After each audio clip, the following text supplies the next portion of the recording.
Can't decide and torn between a romantic, comedy, action, or an indie film to watch for the weekend? Well. Golden State Media Concepts Movie Podcast is your ultimate guide to the latest movies. Join us as we dissect the latest on the blockbusters. It's the Golden State Media Concepts Movie Podcast.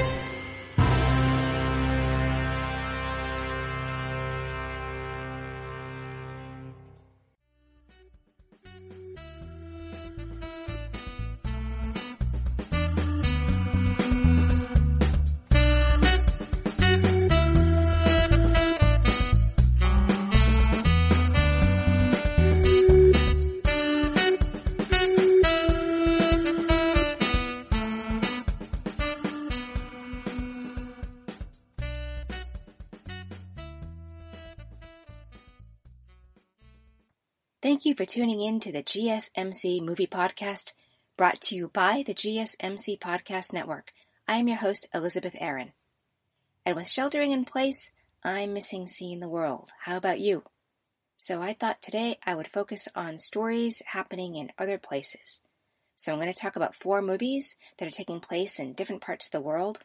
In the first segment, I'll be talking about the movie Ride Like a Girl, which takes place in Australia. In the second segment, I'm going to be talking about The Climb, which starts in France and goes to Mount Everest. In the third segment, I'll be sharing the movie Adieu, which takes place in Africa. And then stick around for the end of the show, and I'll be talking about an award-winning movie that is Spanish, which is called The Giant. By the way, you can see all of these movies on Netflix. So let's dive on in. The first movie I'll be talking about, as I mentioned, is Ride Like a Girl. This is based on a true story, and it's an Australian movie. It's considered a biography, a drama, and a sports movie. To give you Netflix's summary, because I saw this on Netflix, it is: the daughter of a horse trainer, an ambitious girl sets her sights on becoming the first female jockey to win the Melbourne Cup. This movie is rated PG. It has thematic elements, language, and suggestive comments. It was released in March of this year, and it's about an hour and a half long. It is directed by Rachel Griffiths. Now, I knew her as an actor, and I didn't know she was a director. What I found out is she's directed a few short films and some episodes of the TV show Nowhere Boys, but this is her first major film, and I am really impressed. This is a really fun movie. Now, to tell you a little bit about her acting, she is known for being a regular on TV shows like Brothers and Sisters and House Husbands, and she starred in movies like The Rookie, Ned Kelly, and Saving Mr. Banks. And back in 1999, she was nominated for an Oscar for Best Supporting Actress for the movie Hillary and Jackie. Now, this movie stars Teresa Palmer as Michelle Payne, who is our protagonist. She has been seen in the movies The Sorcerer's Apprentice, Wish You Were Here, and Point Break. And it also stars Sam Neill, who has been around a long time. He starred in one of my old favorites, which is My Brilliant Career, and he's been in movies like The Hunt for Red October, The Piano, The Horse Whisperer, and The Vow. Also in this movie stars Sullivan Stapleton. He has done a lot of television, including being in the show The Secret Life of Us, and he's been in movies like The Hunter and American Renegades. So for anyone who follows horse racing in Australia, you probably know what the outcome is of this movie. It actually refers to it pretty much at the beginning. So when I first tuned into the movie, I was second-guessing myself because there were some news clips and it looked like even some home movies, some old photos, and it seemed like this was a documentary. And I double-checked because I didn't want a documentary. I wanted a film, and this one happened to be based on true life, and I was fine with that. It turns out this was just the setup to show how this movie was based on truth. And then it does go into the part where the actors take the story over. And at the end of the movie, there are more real-life clips. So these real pieces bookend the whole story that is acted out. I thought that was pretty neat, actually. So this is a movie about Michelle Payne, and she is the first woman to win the Melbourne Cup. The Melbourne Cup is Australia's most famous thoroughbred horse race, and it is one of the top 10 biggest horse races in the world. Now, the Payne family was quite unusual. When Michelle Payne was 6 months old, her mother died in a car accident, and that left her father to raise her and her siblings. There were 10 kids, age 16 all the way down to Michelle, who is the youngest. And each of the 10 children became involved in horse racing somehow. Most of them became jockeys. And Michelle set her mind on becoming the winner of the Melbourne Cup, being the first female to do it when she was a child. The opening of the acting part of the movie is where Michelle is on her horse, Prince of Penzance, at the Melbourne Cup. And we see her take a necklace out that has a ring on it and give a little prayer. Because as we heard earlier, her mom had passed. And then later we find out that her sister passed from a horse accident. And she's looking for their help to make this a win for her. From here, there is a flashback through the rest of the story back to the point where she is just about to do this race. Throughout the movie, we get to see some shots of Australian countryside, as well as some really quirky things that you could probably only imagine happening in Australia. And one of them happens near the beginning, where we see this ambulance race up to a church, and then the back doors of the ambulance opens, and all the 10 kids come pouring out of this ambulance to go into the church for their Sunday morning service. It's fun and quirky and makes total sense, because how else are you going to transport a family with 10 kids? And as you can imagine, even in church, with all these kids, there's quite a bit of chaos. And we learn early on that Stevie, which is the brother who is just a little bit older than her, has Down syndrome. And he uses that as an excuse to get out of doing a lot of things. And something that I think is really cool is that Stevie Payne plays himself in the movie. And at least based on what I could see in the movie, it does seem like Stevie and Michelle are the tightest among the siblings. And that it looks like all the kids are packed into just a few rooms to sleep. And Stevie and Michelle share a bunk bed. And on this one night, Michelle gets down from the bunk bed, heads to the barn, and sleeps in the hay by a horse. That was her preferred place to be, and while we only see this one time, you get a sense that this is just who she is, and that this is probably something she does all the time. Michelle watches all of her older siblings as they become jockeys, and you can tell that this has lit a fire in her, and she has a huge desire to be one of them. There's a race where we get to see 5 of her brothers and sisters competing together, and there was an announcement that this was probably something that was big enough for the Guinness Book of World Records. And it seems like they definitely live in horse country. Even in school, they get to listen to the radio and find out what happened on big races. Next, we see Michelle 10 years later. And she is clearly obsessed with horse racing. She ducks into the school bathroom and listens to the radio because she wants to hear how her sister does on a race. Her weight keeps going up and down, and the nun at the school that teaches her is concerned and approaches her father about it, and he points out that, well, she's from a jockey family. And weight is really important to horse racing. Finally, when Michelle is old enough, her father takes her under his wing, and he starts revealing the true strategies of what makes a prize-winning horse racer. Michelle starts training. She talks to her siblings about their words of wisdom for horse racing. She gets ready to compete in her first race and finds out that she is not allowed in the main jockey room. It's only guys in there, so she has to go to another place, and she's the only girl. You get a sense of the isolation that she feels around it, but she is still very determined. It takes her some time before she wins a race, but eventually she really figures out what she needs to do and starts having some success. She continues to be an apprentice under her dad, but she starts getting impatient, and she wants to start branching out and working with other people. He says she's not ready, and she says she is, and she is bullheaded, and she just takes off. And she goes to a racetrack, introduces herself to a lot of the horse owners, lets them know that she's available to ride their horses and exercise them, and nobody takes a bite. And this goes on for some time until finally she decides that she needs to make the best of the situation, and she takes a risk. And she just takes a horse out onto the field so that she can show her stuff, and they start seeing that she has some talent after all. This is really the start of her career.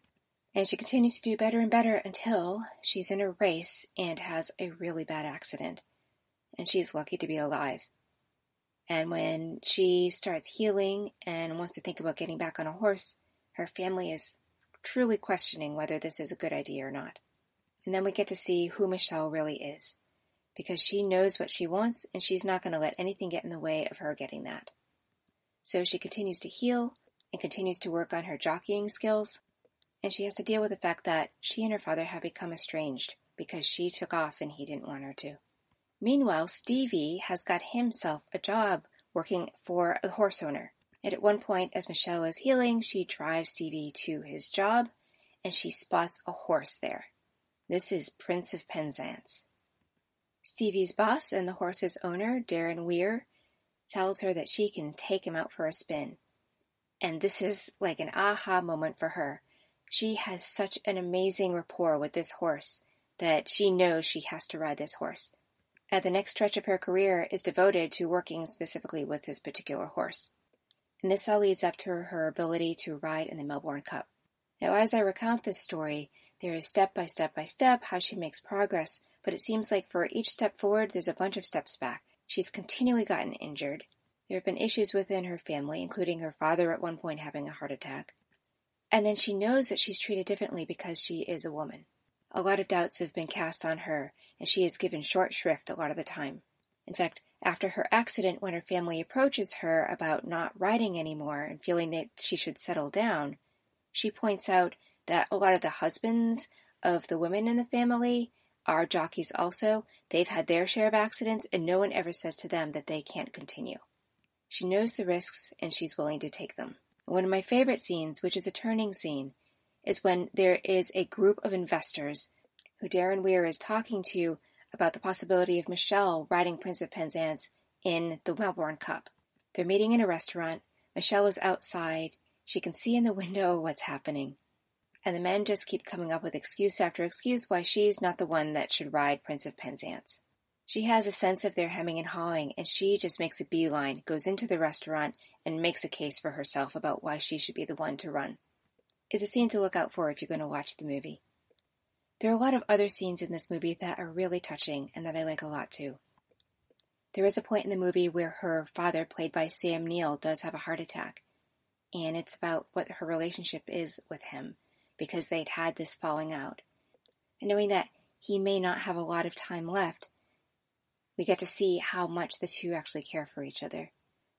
The dad definitely loves all of the other children, but he seems to have something really special with Michelle. A real close connection and a real caring for her, and it seems like it must have been very painful for him to choose to not speak to her for some time, but he was trying to prove home a point.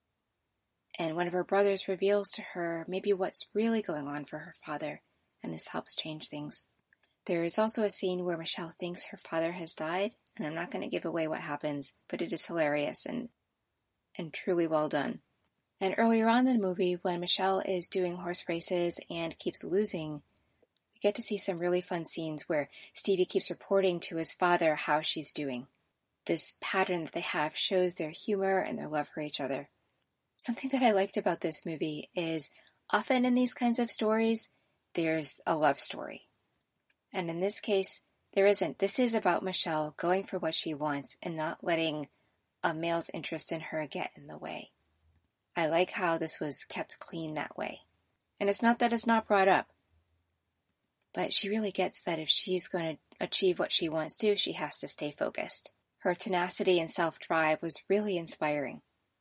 I also really like the fact that Stevie has Down syndrome, and he wisely uses it to his advantage, and it just seems to be something that's a part of him, and not something that's in the way. I think that was handled really well. So, truth be told, I really like horse stories and horse racing stories. I don't know why. I guess maybe it's because you get to see a race at the end that is going to culminate in things, and you're just cheering the horse on, and it's a feel-good kind of thing. And there's unpredictability in sportsmanship, and as it said in this particular movie, horse racing is one of the most dangerous sports in the world. So there's a lot of risk involved. In any case, in all of them, I'm pretty excited at the end. Even while a lot of them are based on truth and I know it's going to happen, I guess it's seeing is believing, and I'm still caught up in it, waiting to see how it's going to turn out. I have to say that of all the horse races I've seen on film, I have never been as excited as I was seeing this one. And I think it's because it isn't just about whether this horse in particular can win and is the jockey prepared. It's that we got to see this lifelong struggle of Michelle Payne aiming to reach the goal of being the first woman to win the Melbourne Cup. It holds a lot of meaning for women around the world. It holds a lot of meaning for women in her family. It holds a lot of meaning in her family and in her town and in all the people who love her. It holds a lot of meaning around all of the men who poo-pooed her ability to do this. So many people do not believe in her or had felt that she should give up sooner because it was too dangerous or because of some other reason. And imagine if she had given up. This would never have happened. So there's something about the perseverance, seeing it happen, the story helping us witness and be pulled along this journey to see this outcome. There's something about it that felt bigger than life. And had I not been sitting down taking notes, I swear I would have been on my feet cheering. It's pretty common in these movies too, when a race is happening, that there's a scene of all these different people who are cheering on the rider, or maybe you're against the rider and seeing where they're at. In this movie, I feel that was handled really well. And there's some very precious moments along the way, and I'm not going to give them away.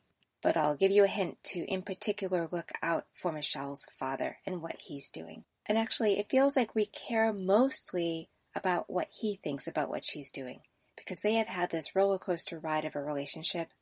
And her getting the cup also fulfills a big dream of his. He's had 10 kids who have been involved in horse racing, and none of them to this point have gotten a cup.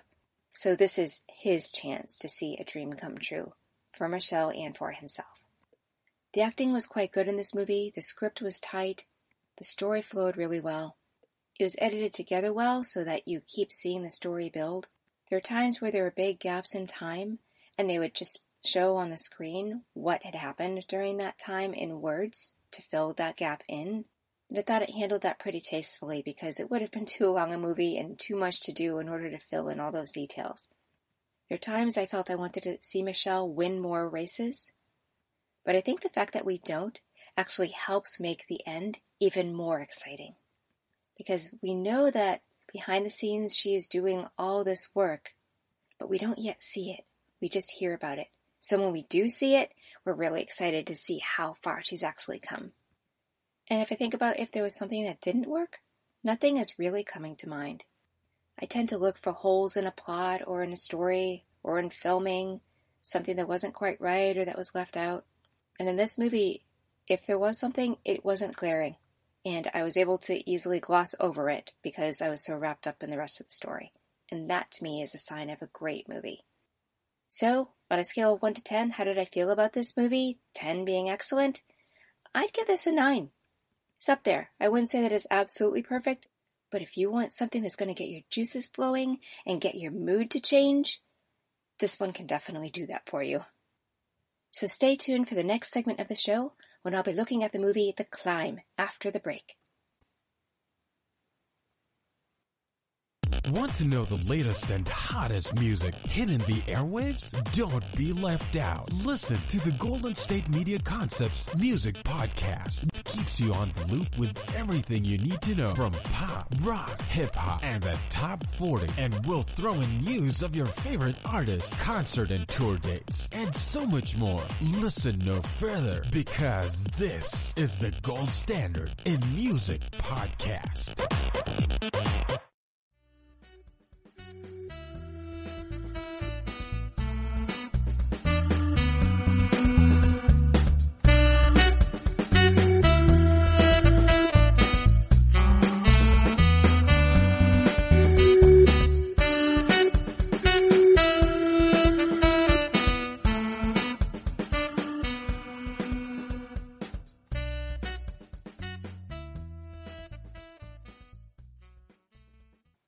Thank you for joining the second segment of the show. I am your host, Elizabeth Aaron, and in the last segment, I talked about the movie Ride Like a Girl. That took place in Australia. Now I'm going to talk about the movie The Climb. This is set in France and in Nepal. This is a French movie. It's based on a book, and it's based on real life. Note that this movie does have subtitles if you want to take that into consideration. I watched it on Netflix, and the Netflix description of the movie says, a young Senegalese Frenchman from humble roots sets out to climb Mount Everest to impress a woman he loves and slowly becomes a media sensation. And that's a great description. So the movie is rated TV-14, so there's some language and a bit of smoking. It was released in 2018. It's an hour and 45 minutes long. And the director is Ludovic Bernard. Looks like he's been on the direction team for many French films, but he's only directed a few of his own, and The Climb was his first. As it turns out, there is a film festival called the Alpe d'Huez International Comedy Film Festival, and this movie won the Audience Award for Best Film, as well as the Grand Prix for Feature Film. This movie stars Ahmed Silla, who plays the protagonist Sammy, and he's mostly known for work in France. He's been in a show called Le Juge est une femme. It's a TV series. And he's also been in a couple movies. The Climb looks like it was his third movie. And he did a wonderful job in this movie. I didn't have a sense that he was acting at all. The movie also stars Alice Beladi. She plays Nadia, Sammy's love interest. And she's been in a number of movies that have both English and French titles. The English titles include Flowers of Evil, The Bird, Fonzie, French Woman, and Maestro. And in the Alpe d'Huez International Comedy Film Festival in 2017, she won a Best Supporting Performance Award for the film Si j'étais un homme. And this movie is loosely based on a true story of Nadir Dendouan, and he became the first Franco-Algerian to summit Everest without having any prior experience with mountain climbing, and he did that in May of 2008. So this movie is definitely a feel-good movie. And it's also a great love story, so it's a perfect date night movie if you're looking for something fun to watch. This is a story of a 26-year-old Senegalese Frenchman. And at the start of the movie, we see his alarm go off, crack of dawn. It's still kind of dark. He sneaks into a room where he has some smaller siblings. He sits with them as a way to say goodbye, and then he goes over to his other sibling, who's a little older. He wakes her and says goodbye. She asks, of course, if she can have his room while he's away. Then he says goodbye to his mom, and then his dad, who happens to be a cab driver, takes him and drops him off at a location that we're not quite sure where it is. It appears that we are in Paris, by the way. So he gets out, and the next thing we know, he is on the radio. He's in a radio station with a bunch of DJs talking to him. They're all kind of making fun of him because he is talking to them about how he is going to be climbing Mount Everest, and that he's doing it in the name of this woman that he loves, Nadia. And then we get a bit of a flash as to how this all came about. So he took Nadia out. He has been asking her out for a long time, and she just doesn't want to take his request for her love seriously. And they've known each other since they were at least 13. She says she wants a man she can count on, who's reliable, because he doesn't have a job yet. He's living at home. He's just not quite the type of secure guy that she wants, but he explains he doesn't have all that lined up yet, but he's a good one, and she should appreciate that. When she keeps begging off, he finally says, "Look, I would do anything for you. I'd even climb Everest for you." And she rolls her eyes and is like, "Yeah, prove it." So he takes her up on it. They even shake on it. But she really doesn't believe he's actually going to do it. Back at the radio station, it's a little unclear if they all think he's going to succeed too. As it turns out, the radio station is his sponsor. After reaching out to different banks and financial sources, it's the radio station that backs him up as long as he will report in and promote the radio station on his climb. So next you know, he's whisked off to Kathmandu, and we're getting ready to see whether he's going to make it or not to the top. And we get to see, what does this symbolize? And throughout the film, we're flashing back to Paris and what life is like there as his story is being tracked over the radio. And then back up on the mountain to see how he's doing, because he has absolutely no climbing experience. He's pretty naive about the whole thing, and there are times that he just thinks he can't go on. But he keeps going, and he knows that he's doing this for love. But while he is reporting in about his progress, he doesn't really yet know what the impact of that is on everybody he's left behind at home. And he is becoming a hero of sorts. Word is getting out about this. There was a point where he couldn't make a phone call back, and it had been several days, and everybody was worried about him. So different circumstances come about that help us understand how much this man is symbolizing people's dreams coming true, and what true love is.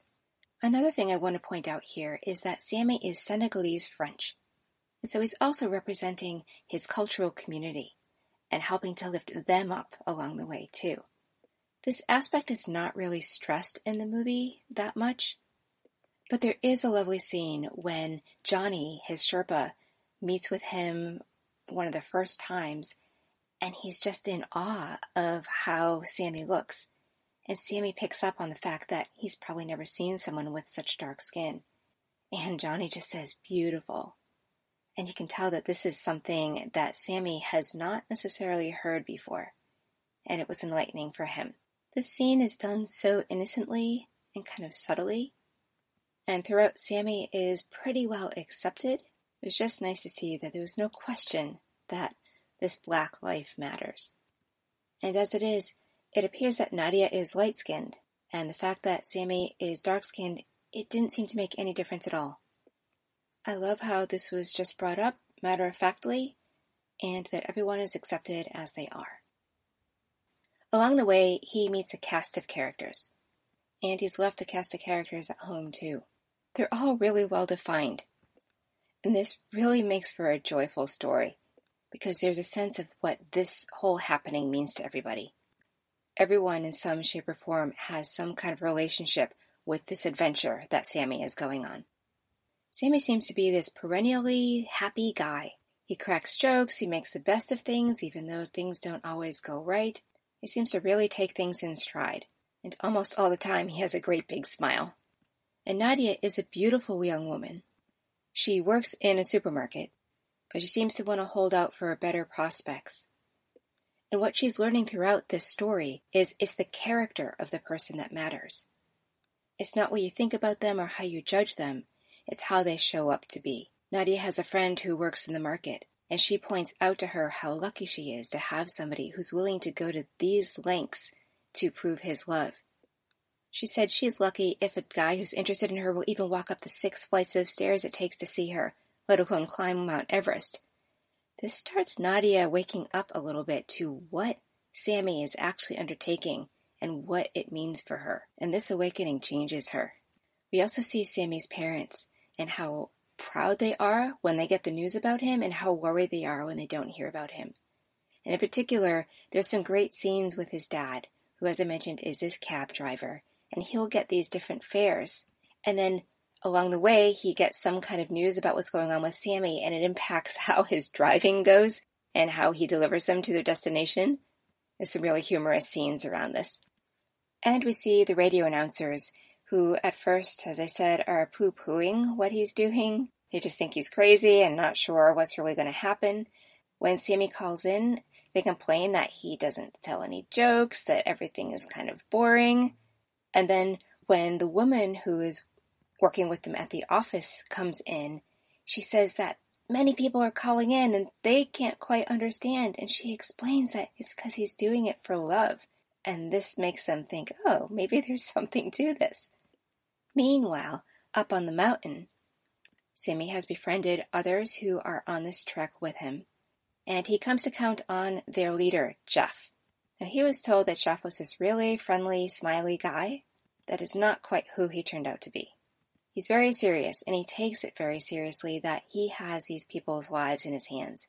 He pretty much recognizes that Sammy has no experience, although that's not what Sammy had led him to believe. And this creates for a lot of humor. And Sammy also has a Sherpa. At first, he doesn't want to take up this Sherpa on his services, and the Sherpa's name is Johnny, by the way. But he eventually realizes with the altitude and the hills to climb and how out of shape he is that he must rely on a Sherpa, and he builds this really fun relationship with the Sherpa. Before he left, Sammy's mother gave him a romance novel, and so he and the Sherpa read this together with Sammy reading it aloud, and his mother gave him some candies, and there are some fun scenes around what Sammy actually does with these candies. And what's interesting is Sammy does not reveal what is really going on with him and why he is climbing Mount Everest. I don't know how realistic that is. If I was climbing Mount Everest for love, I'd probably be telling everybody. But regardless, there's something really sweet about it. It's like there's some level of respect around his relationship with Nadia and why he's doing what he's doing. He's fulfilling his duties best he can in terms of being in touch with the radio station, but he's keeping his purpose private. And there's something very sweet about that. Now, this movie is quite an undertaking. This is an intense mountain climb, and the camera crew had to be following Sammy every step of the way. I checked out on the Internet Movie Database if there was any information about how this was filmed, and it says that this was the first fictional film to be shot at the Everest South Base Camp. Now, it turns out the rest of the film was not shot at Everest. Apparently, it was filmed at Mont Blanc, and that is Europe's tallest mountain, and it's at the French-Italian border. But that's still nothing to sneeze at. It is a big deal to film a mountain climb in progress. And I think it must have been really intense for the actors, too, because they really were doing climbing work. I don't think there were any roads, so they had to get up there somehow. And it is beautiful cinematography. There are some lovely scenes, so that's an added bonus. So you have to ask, okay, this is quite a premise. How realistic is this? Yeah, it's a comedy. That's really true. So it's hard to take it very seriously. But what this movie does is it asks, well, what if this actually happened? And I think it does a great job of exploring that and answering that question. And frankly, I learned a thing or two watching this, and it was fun to learn it while I could laugh along the way. There is a point where Sammy is reading from the love story that his mother had given him, and he's chatting with Johnny about this. And he says to Johnny that the lesson from that book is that you always have to love yourself first. And then he also talks about being worthy of loving a woman. And so while you think that Sammy's just going to do this crazy thing and climb this mountain, the higher he climbs on the mountain, it seems the more deeply Nadia starts feeling for him, because it shows more and more he's walking his talk and he's taking her very seriously. And as a member of the audience witnessing this, we get to see what true love really is, and that a theme around love is being worthy of that love, and demonstrating the worthiness. So it's just delightful. I felt the story was really tight. We get to see the emotional ups and downs of the characters as Sammy does this journey. As he does the journey, well, everyone else is on a journey alongside him, not only wanting him to reach the top and cheering him along the way, but also being impacted by his climbing the mountain. He symbolizes love and what is possible for them, and he opens things up in them, and they are just so impressed and grateful, and it's contagious. At one point in the film, word gets passed on to the newspaper, the Parisien, and there's a big story done all about Sammy and what he's up to.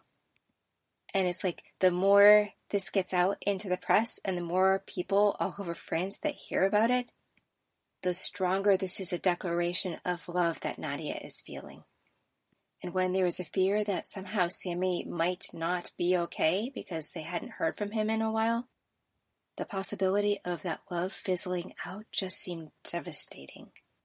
I'm not going to say whether or not he reaches the summit, but whether he does or doesn't, I think him just going to the lengths that he did certainly accomplishes what this movie set out to prove, and that Sammy pretty much set out to prove what he needed Nadia to know.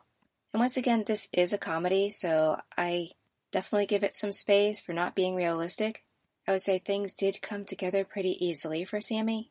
I think it's highly unusual for someone who has no experience climbing to be able to get a sponsor to pay for it all. Granted, I think he fudges some of the truth around that so that he's more likely to get the sponsor. Even so, in that way, he's not necessarily completely on the up and up. And also the fact that he fudges this truth about having had some experience climbing mountains, I kept waiting for someone to really call him on it. And it probably wasn't necessary because the way he was climbing showed that he didn't have a lot of experience. But I really would have liked to have seen that confrontation. But that's all pretty slight. And when Sammy comes home, we see he is a changed person. And we see that Nadia's changed as well. And actually, just about everybody who cares about him is changed. Sammy led everyone through something, and he surprised everybody. I think he even surprised himself. There are moments he was wondering, why did he promise this?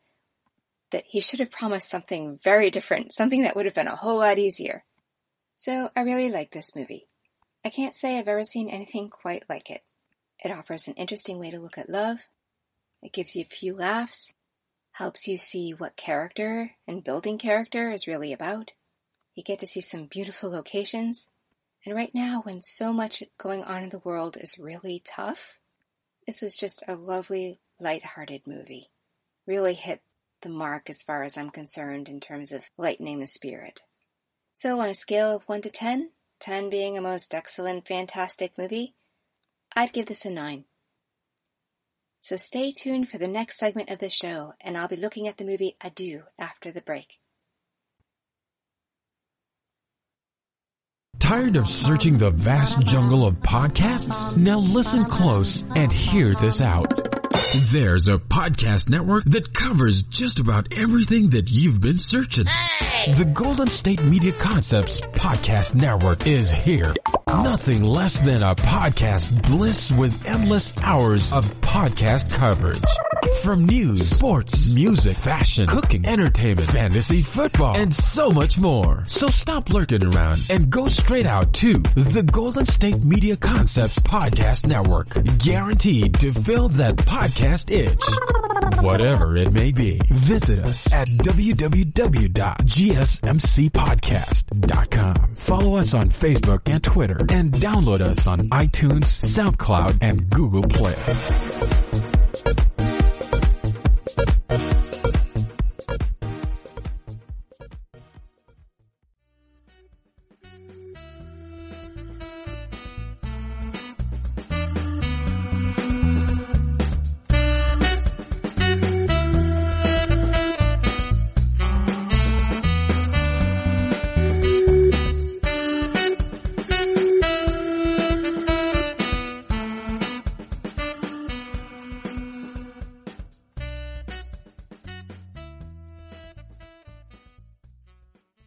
Welcome to the third segment of the show. In the last segment, I talked about the movie The Climb. I'm now going to discuss the movie Adieu. Even though this movie takes place in Africa, it is actually a Spanish movie, and it's considered a drama. It has been described as intimate, inspiring, and emotional. When I think about those descriptors, especially inspiring, I tend to think of something positive. And this was actually a pretty dark movie. I can see why inspiring was used, but I feel like a different word might be better. In trying to think of what that word might be, I'm going to guess it would be something more along the lines of tragic. Netflix's summary says, near a Spanish town in northern Africa, a child takes a painful journey, a father reconnects with his daughter, and a Coast Guard is guilt-stricken. And I would say that is an accurate description. This is a movie about these 3 different stories, and they help you see what life is like in Africa. And you also wonder if these stories will ever really converge. The rating for this movie is TVMA, which is for mature audiences, and I completely agree with that.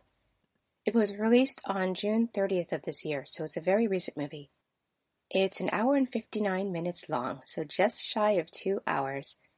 It was directed by Salvador Calvo. He won a Best Director for a short film, the short film Maras, in 2019. That was the jury prize at the Alicante Film Festival. And he is known, it seems, mostly for television, especially Spanish television. And it looks like he has directed episodes of many different series. This movie stars Luis Tosar. He has been in a lot of Spanish movies, but also it looks like a bunch of English-speaking movies as well. He was in Miami Vice, Hotel Tivoli, To Steal from a Thief, and An Eye for an Eye. It also stars Ana Castillo, and she has been on a lot of Spanish television, and she's been in such movies as Ghost Graduation, The Olive Tree, and Journey to a Mother's Room. And it stars Alvaro Cervantes, and he had won a Best Actor award in the Medina Film Festival for Paraíso Azul. He also has been on a lot of Spanish television, and he's been in movies like 3 Steps Above Heaven, Hannah, and The Tree of Blood. As I mentioned, this is a movie that takes place in Africa, but it is a Spanish movie, and it threw me at the beginning when I was hearing American accents. It appears that all of the actors who speak Spanish, well, their voices were dubbed with American English. And yet everyone who spoke French or some African language, they got subtitles. This was a little confusing to me, but nonetheless, that's how it played out. The opening scene of this movie is where there's a large group of immigrants approaching a barrier. It is a fence with barbed wire, and they are determined to get over this fence, and they get caught in the barbed wire, and many get injured, and Border Patrol tries to handle all this. There's only 3 or 4 Border Patrol people, and yet there's hundreds of these immigrants. They are looking for a better place to live, and they have hope that in this country they'll be able to manage it. And by going together, they'll be able to force their way through. It is not dissimilar to what we have probably seen at the border of the United States. But in this situation, one of the immigrants dies. It's caught on video, yet not all the information is there. And one of the immigration officers has a conscience, and he has to decide if he's going to come clean about one of the other immigration officers who was involved possibly in instigating what ultimately became this man's death. He has to weigh freedom versus truth. He doesn't see that there's one way around it or another. And so throughout the film, we see his story speckled and integrated with 2 other stories as he tries to come to terms with what is the right thing to do. And this guard, named Mateo, he is played by Alvaro Cervantes. Then we are led into the next story. We see the character Gonzalo, played by Luis Tosar, and he is being driven in an African jungle. They are moving fast through the forest, but for Gonzalo, it is not fast enough. They are on a mission to rescue an elephant, one that he seems to know that poachers are going to kill. As they move, he asks the driver to turn left, and the driver refuses because he says it's sacred land. But that means they're going to have to go half an hour out of the way, and the chances are they're not going to get to the elephant on time. As this happens, another story starts to transpire, and we see 2 children. There is Adu, and he is played by Mustafa Umaru, and this appears to be his first movie, and he is with his older sister Alika, played by Sayedia Disu, and this also appears to be her first movie.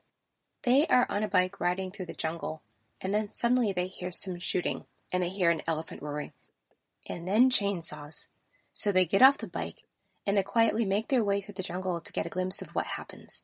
They can tell that there's something dangerous going on, and they're scared, and they're staying down low, making sure they don't make any noise. But the people who have now, as we can tell, poached an elephant, tragically, they sense that somebody may be around or someone is looking. One of the poachers goes around checking things out, and he finds the bicycle, so he knows there's probably somebody around, but they just take off. And then in comes Gonzalo. They find the elephant. There's an argument about what's going to happen with the elephant. The driver wants it to be meat for the town, and Gonzalo wants to make sure that the elephant is buried properly, that it's not meant for meat, and they ultimately burn the elephant. At the same time, they find the bicycle, and they take it back with them. There's a lot of intricacy in the plots here and how they intertwine, and I'm going to do my best not to give it away. So I'll do my best to stick to the higher level points here. What happens is the poachers somehow track down who it is that owned the bicycle, so they know that was probably who watched them. And ultimately, Adu and his sister get away, and they go on an adventure as they try to figure out how they're going to survive. And by the way, I don't think I mentioned, this part of the movie seems to take place in Cameroon. And so these 2 find their way into the city and try to find their aunt, who they think might be able to take care of them. And I believe it's their uncle, who is probably related by marriage, really wants nothing to do with the kids. It's too much responsibility. They have a baby. They're already very poor. And so he eventually suggests that they smuggle onto an airplane and fly to France. Again, I don't want to give it away, so what I'll say is, while they do this, Adu and his sister get separated, and the rest of their story takes place with Adu finding his way in Senegal. Here, he meets up with an older boy named Masar, and they buddy around together. Now, Adu looks like he's 4, maybe 5, and he is just holding on by the seat of his pants. All these different things happen to him, and it's just amazing that he lands on his feet over and over and over. But he does, and he has this history behind him already at such a young age that is quite difficult. And we get to know Masar, and we see that he has probably had equally a difficult past. We don't see what it was, but there are clues along the way about how he manages life and what happens. And at one point, he actually gets sick. The way he gets sick and the kind of sickness he has points again to a tragic past. But he and Adu become like brothers. They are best buddies, and they become inseparable. They really look out for each other and care about each other. A deep love grows between them, and it's very touching. After all, they're surviving together, and they are helping each other out. Mostly Masar, I think, is helping Adu, but I think what Adu brings is life and love and light, and he brings a purpose for Masar. And I think that's one of the big messages in this movie, that people provide purpose, that we all affect each other and we can all make a difference for each other. Now, going back to Gonzalo's story, he lives in an apartment that is not far from where the drivers and other men he has worked with are, and they start to have a party. And this is on the night that the elephant had been killed, and he is grieving himself. So he has a run-in with these people who are partying. He confronts them and asks them why they're celebrating, and they get into loggerheads about what each other's purpose is. While Gonzalo is all about the elephants and saving them, the man who is driving their vehicle and seems to be the lead of this group of men, he is frustrated. He is tired of white men coming in and not thinking about the people who live there and giving them equal shrift. He really doesn't like that the elephants are getting more cared for than the people who live there and who are impacted by these foreigners coming in to try to save the elephants. And there is a power struggle here between Gonzalo, who says that he ultimately is the one who is paying for these people to do what they do in the animal preserve. And these people are pushing back and essentially feeling unappreciated and not really seen. An altercation goes down, and Gonzalo essentially decides he's leaving for 2 weeks. He's going to meet up with his daughter. They'll spend some time in Morocco. And this person who is a driver, he essentially says, don't bother coming back. I'm going to make sure that you no longer have a license that you can do this work here, that he is not a good fit for this community. And through the rest of the movie, you're wondering, is he going to be able to go back? Isn't he? What is he going to choose to do? And then we see him meet up with his daughter, and we get to find out that she is a piece of work. Apparently he was not around when she was growing up, and she's pretty resentful and angry. She has been doing drugs and doing behaviors that are risky, and he is now stepping in to be the protective father, but she is resentful of it. And we get to watch their relationship evolve. His daughter is Sandra, played by Ana Castillo. So just as the Netflix description says, these 3 storylines are just happening separately. It makes me think very much of a TV drama where there's a group of characters and each of them has a different storyline and we follow them, but these characters know each other and come back together. In this case, the 3 stories are with characters who don't know each other, and you wonder if they're ever going to cross paths. One interesting thing is that Gonzalo has this bike that had been Alika and Adu's. And Sandra sees it and thinks it's really cool and would like to bring it back with her. She actually lives in Spain and she wants to take it back as a souvenir. And so there are these touch points where at the beginning we see that there's this connection between Gonzalo and Adu and Alika. And then we get to see whether they're going to cross paths again in some way. And in terms of Mateo, is he going to cross paths with either Gonzalo or Adu? It is something that me, as an audience member, kept looking for, and that kept me going with the story. And it required patience. So, just to let you know, I recall seeing another movie that had been set up in a similar way with 3 separate stories, and none of the stories converged, and at the end I was sort of scratching my head. I would say that in this movie, there is some kind of convergence, but I'm not going to give away how it goes, and I think it worked okay. I think some stronger choices could have been made, but I was satisfied. Now, I didn't find this movie super fast-paced. There are times that it was slow. There are times that I just wondered what was going to happen next. And I felt that the movie was rehashing the same kinds of stories over and over. And while I know that there was definitely moments of good acting, I didn't find that it was consistent. I felt the quality of the film itself, it seemed kind of TV-ish. It felt to me like it was trying to be an award-winning film, that it had similarities to the movie Crash in how it was formulated. But there were quite a few stereotypical things that I saw. I'd seen this father-daughter relationship before. I didn't feel like Mateo had that much guilt about what happened at the border crossing. He played a quiet character, and I felt that he needed to take a bigger stand, even if that stand was about being passive. And perhaps Mateo's character, well, it was about ambivalence about what to do. But I would say of all the stories, that was the one I was least moved by.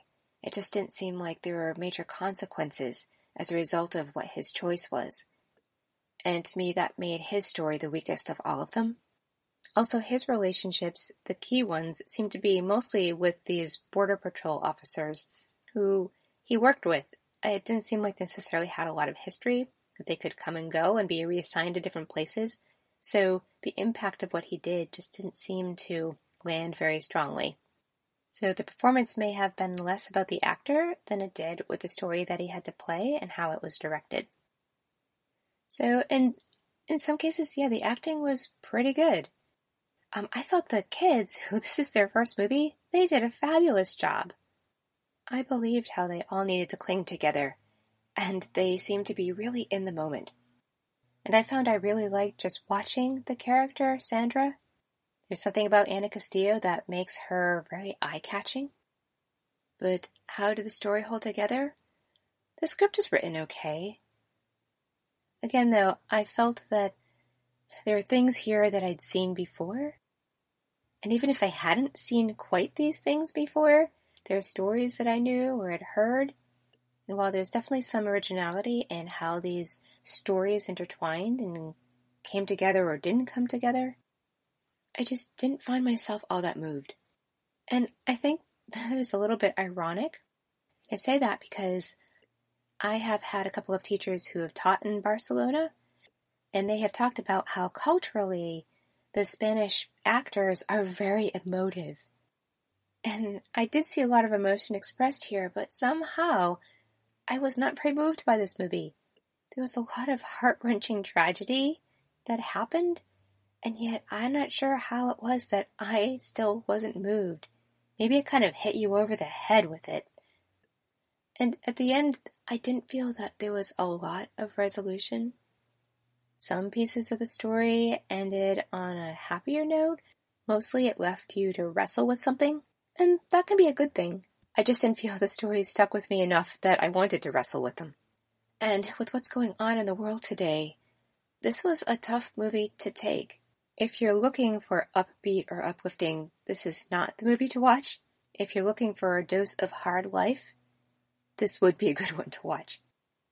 I will note at the end of the movie, it says that in 2018, more than 70 million people left their homes to look for a better world, and half were children.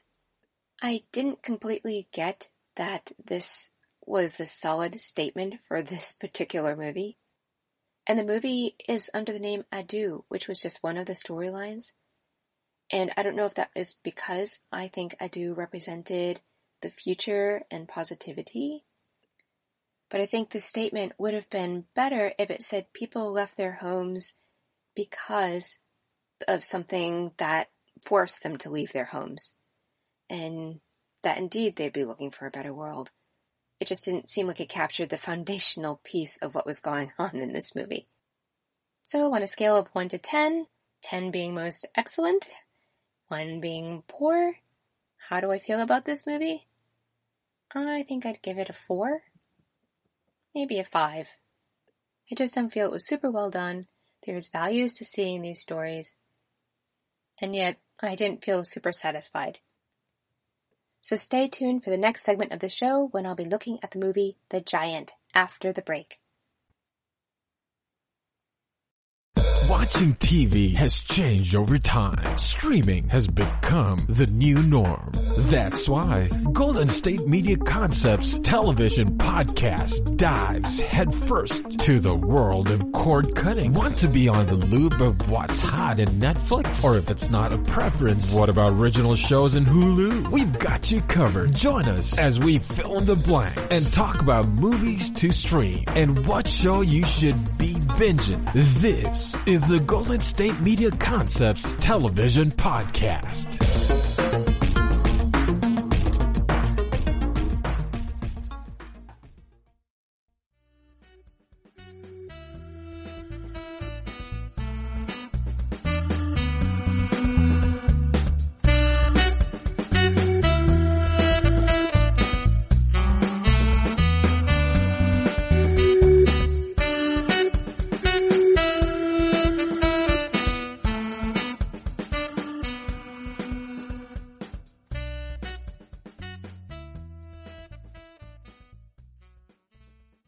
Welcome to the final segment of the show. I'm your host, Elizabeth Aaron, and in the prior segment, I looked at the movie Adieu. In this segment, I'm going to talk about the award-winning Spanish movie called The Giant. This movie originally came out in October of 2017. It's just under 2 hours long. It's rated TV-14, so you want to be careful to have younger people not watching this, because there is some sex, fear, and smoking in this movie, just to be aware. In terms of awards, it received the Best Picture at the International Cinephile Society Awards. For the Goya Awards, it got the Best New Actor for Aniko Sagardoy, hopefully I'm saying that correctly. It got Best Original Screenplay, Best Musical Score, Best Cinematography, Best Editing, Best Special Effects, and more. At the San Sebastian International Film Festival, it won the Best Basque Film, and it won Special Prize of the Jury. And for the Spanish Actors Union, the Best Newcomer Award for a male actor also went to Aniko Sagardoy. And for the Platino Awards for Ibero-American Cinema, it was the winner for Spain for film and education values. This movie had 2 directors. There's Aitor Arregui and John Garanyo. Aitor Arregui has won a number of directing awards. At the Colchester Film Festival in 2012, he got Best Short Film, and he also won Best Cinematographer. And this year, he won the Best Spanish Film at the Días de Cine Awards for La Trinchera Infinita. And he has directed a number of movies, most of which appear to be Spanish. The Giant has an English name. There is another movie called The Endless Trench, and it looks like he has also directed a number of documentaries. John Garanyo is also an award-winning director, and in 2008 he won the Best Short for On the Line at the Aguilar de Campo Short Film Festival, and in 2011 he won a shared award for 80 Nguyen. I'm probably butchering the name. It was a special jury prize at the Annonay International Festival of First Films. He has also directed a number of documentaries as well as Spanish titles. He directed For 80 Days and Flowers. And what came out in 2019 is the movie The Endless Trench. The movie stars Joseba Usabiaga. He plays the brother Martin, one of the lead roles in this movie. He's been mostly in Spanish movies, but he was in an episode of the TV series Down There, and he was in Twin Murders, The Silence of the White City. And Aniko Sagardoy, who plays Joaquin, the brother, the one who is the giant. He's also been in mostly Spanish movies, but other titles are The Bastard's Fig Tree, When You No Longer Love Me, and The Accordionist's Son. So this is a Spanish movie. It takes place in Basque Country. It is described as sentimental and dark, and it is a drama. And note that because it is Spanish, it is with subtitles. The description that Netflix has for this movie is, in 1843, crippled Martin returns from war to his Basque hometown and finds his brother has grown into a giant, which they turn into a circus act. And that is the basic premise. But it seems to me that this movie is more about the emotional journey that these two brothers go on, as the result of the brother Joaquin becoming a giant. And know up front, this is not a Disney kind of giant. It's not meant to be cartoonish or funny. This story is actually based on a true story. And there are some people who get this condition called giantism, where they grow abnormally tall. And that is what happened to Joaquin. And this movie gives a glimpse of how this taxes somebody emotionally and how it affects the people around them. At the beginning of the movie, there is some written text to provide some context. And it says between the late 18th century and throughout the 19th century, there was a series of conflicts in Europe, many of which had a common denominator, tensions between the old and new regime. And the story is broken up into chapters. And it begins where we see Martin. His father has died and he goes to bury his father. But in order to make room in the cemetery for his father's body, he actually needs to dig up his brother's grave. And when he does, he discovers that his brother's body is missing. And this causes him to reflect on what his life has been like with these two men. From here, there is a flashback, and we get to see Martin and Joaquin when they were younger, close in height, and they were brothers and best friends, and they help their family with the farm, and there's a scene where they start seeing soldiers come at night, and they try to hide the boys so they don't have to go to war. But ultimately, a decision has to be made to send at least one of them, and a choice is made that Martin is going to go, even though he doesn't want to. When in war, his arm is injured and he can no longer use it, and so he's not going to be a lot of help on the farm, so he thinks about what he wants to do. Eventually he returns home and he discovers that his brother is a giant. When Martin had been in the city nearby, he had seen how a number of people were so curious, having seen extra large size shoes in a window. And there was such interest that Martin realizes he has a gold mine in his brother if his brother is willing to go on exhibition. He believes that people are going to be willing to pay to see somebody who is highly unusual. Martin really likes his quiet life. This is not something that he really wants to do, but they kind of backed into a corner in terms of what the family's financial situation is, and so he agrees to at least try it. This act becomes quite a hit, and we see Joaquin try to reconcile for himself about being just a body, being looked at and people being curious about him. This is not really about him personally, but it does bring in quite a bit of money, and it helps the family really thrive, kind of for the first time. In the meantime, there's also a resentment about his brother who he feels is just managing him and kind of looking at him as a business. So there are all these relationship dynamics that are going on. These actors are doing a fantastic job of, with just a look, you can see what is going on underneath everything. Another theme that comes out in this relationship has to do with love. When Martin is in the war, he hears that Joaquin has an interest in Maria, and that is a woman that Martin was very interested in. And in fact, after the war, Martin did not go home for 3 years, and I think there's sort of some groundwork that was laid that the reason was because it was too painful for him to think that Joaquin and Maria had been together, and that they may have even gotten married. But when he arrives home, it's a different story, and Maria is free game. But then Martin's arm no longer works, and this seems to get in his way of his belief in himself that maybe he could be in a relationship. Over time, we see his confidence build as he earns more money through the work that's being done with Joaquin, but you see him wanting to hide that his arm no longer works. As time goes on, eventually we see that Joaquin starts to embrace the work that's being done. He gets to meet with the Queen. He gets to go to England and see Stonehenge. And he actually meets other people who have a similar condition as he has. He gets to go to France. So being on this roadshow actually offers both the brothers a great opportunity that they probably would never have had Joaquin not become a giant. But we also learn how giantism affects Joaquin, and this is pretty fascinating. This really gives you a glimpse of walking in someone else's shoes that you might not ever think of walking in. He talks about the pain of his body that continues to grow. He is in his late 20s, and he is still growing, which is highly unusual. And he feels self-conscious. People don't know if they can think of him as a human being or not. And we see how Martin responds to this. He is not super compassionate. The closeness that he and Joaquin had as children seems to really have gone by the wayside. And this seems to add to Joaquin's loneliness.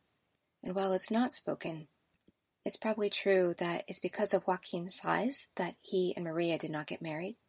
And then Joaquin needs to see that his brother eventually does marry Maria. And this must be very painful for him to see.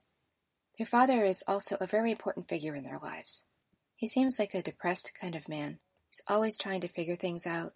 When faced with a decision that doesn't have a positive answer, no matter which way you turn, he seems to struggle with coming up with an answer that is worth anything. He hasn't been super successful. He doesn't have a lot to show for his life. And he's not really able to acknowledge the impact that he has on those around him. And this movie highly focuses on male characters. There are some women in supporting roles, but there is very little interaction with women. This is a beautiful movie to see. There's some amazing scenery shots. And while there is an emotional darkness to this movie, I'd say even the scenery, there has kind of a dark tinge to it all. It has a kind of brooding quality to it. And this was a great script. The story held together really well. It's super well organized. I love that it had chapters, just like you're reading a great book. And in each chapter, something special or different is going to happen. And the chapters mark time and the different phases of lives and the different kinds of adventures that these characters go through. And it seems like money is really a driving force in this movie. The father talks about needing both of his sons when the soldier comes to see who can go to war with them. And they end up taking just one son because the father talks about how the farm will fail if he doesn't have help. And then when Martin comes home and there's another mouth to feed, and granted Joaquin eats a lot because he is so large, the father goes to try to negotiate paying rent on their home. And in this scene, we kind of see that everybody is struggling and looking out for themselves. So when Martin and Joaquin head out on the road and they start being successful, this provides a great contrast to what their life was like before. They can even afford to get some great costumes and suits for Joaquin to wear to impress the audiences. And then the question comes to bear, is what Joaquin does worth money? When he does go to visit the Queen does something that really makes him seem just like an object and like he has to kind of sell his dignity. And while at first Joaquin was scared people would laugh at him, it seems instead many of them looked for ways to kind of take advantage of him. And later on in the movie, we get to see something that happens with regard to finances that demonstrates how valuable Joaquin's show is to the well-being of his family. So the script did a great job of tying these interesting elements together. I've never seen a movie quite like this, and yet I have to say there is something about it that feels archetypal in some way. While I hadn't seen a movie like this, something felt familiar about it, but in a good way, in a way that things came together the way that they should. Now there were some moments where it was a little bit confusing. I have a feeling that had to do more with the language and having to read subtitles and not necessarily catching what was going on. So you may want to be aware that if you watch this movie, you want to keep the remote control nearby so that you can stop and start and make sure you're catching everything. Now something that I did appreciate about this story too is how there were elements that echoed throughout, and these seem to help drive a point home. For example, just before Martin goes to war, he promises Joaquin that he will come back after the war and together they will run the farm. But then when Martin does return, he has an idea in his head that he doesn't want to do that anymore. He would rather go to America. And this was an idea planted in his head by a soldier that he fought beside. Well, this incenses Joaquin because it shows to Joaquin that his brother probably didn't value him as much as he thought he did. He had been waiting all this time for his brother to return so that he felt he could actually begin his life. And things just weren't turning out the way he thought. Martin asks his father if he could help him get some money so that he could go to America. But as it turns out, his father's not able to do that. And Martin has to stick around after all. But he does express to Joaquin that because his arm doesn't work, it's not even practical for them to have the farm together. Well, later on, we get to see that Another brother of Martin's is going to be going to America, and that his father helped him. This really confuses Martin and makes him very angry. But just as he had let Joaquin down, his father has now let Martin down. And so Martin kind of gets a taste of his own medicine. While this is the story of both Martin and Joaquin, I feel that ultimately this is Martin's story. He is the one that needs to grow and change. He is the narrator. He is the one that seems to demonstrate blind spots. And he has things to wake up to. Very little critical is said about any of the other characters. It just keeps coming back to Martin, and you just hope that he's going to wake up and hear it and understand it. This movie was very well made. It's solid, acting is great, it's beautiful to watch, but it is by far an upbeat movie. And I'm not even sure I can say that I liked the movie. It was really interesting. I'm really glad that I saw it. I came away seeing something differently. I think it fulfilled a purpose, and it will be memorable to me. It was unusual enough that this will stick in my mind. And so for all those reasons, I say this is definitely a successful film. I would say the emotions that came up for me was mostly a lot of compassion for what these people in this movie are going through, especially Joaquin as the giant and the pain that he experiences as a result of that. I wouldn't say I went through a lot of emotional ups and downs. In a lot of this movie, I just wanted some level of relief for them. So I do recommend this movie. I think there's a reason it won so many awards. On a scale of 1 to 10, 10 being a most excellent, fantastic movie, I'd give it an 8. I wanted to give it more, but I think the way that it left me feeling and the darkness about it just didn't resonate as much with me, but maybe that'll be different for you. It's a quality film, and it is worth seeing. I hope you enjoyed hearing about these international movies today. Ride Like a Girl, The Climb, Adieu, and The Giant. Here's to these films bringing you some inspiration. This is your host, Elizabeth Aaron. Thank you for listening to the GSMC Movie Podcast, brought to you by the GSMC Podcast Network. I would like to ask you to please remember to subscribe to the show and write a nice review that really helps us. Also, if you can please follow us on Facebook, Twitter, and Instagram. Thank you, and have a good night.